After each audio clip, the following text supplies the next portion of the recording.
মালয়েশিয়ায় অভিবাসীদের জন্য কর্মচারী ভবিষ্যনিধি তহবিল ইপিএফে অবদান রাখা বাধ্যতামূলক করছে দেশটির সরকার। এতে দেশটিতে কর্মরত ২০ লাখেরও বেশি বৈধ বিদেশি কর্মী দীর্ঘমেয়াদে অবসরকালীন সঞ্চয়ের সুযোগ পাবেন।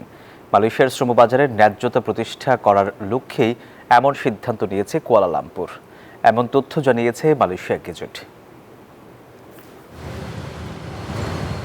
মালয়েশিয়ার শ্রমবাজারে বড় পরিবর্তন আনতে যাচ্ছে আনোয়ার ইব্রাহিম সরকার।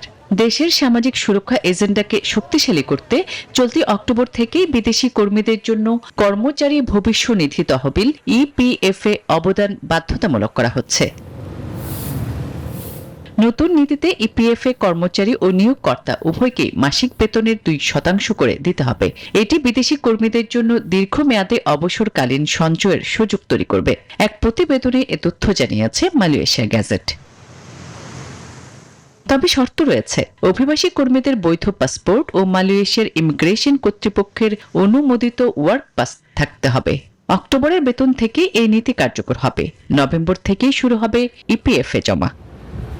বান্ডেল থাকলে প্রতি সেনমানিতে টাকা বাঁচবে। বিকাশ সেনমানি বান্ডেল কিনে জিতুন প্রতি লেনদেনে।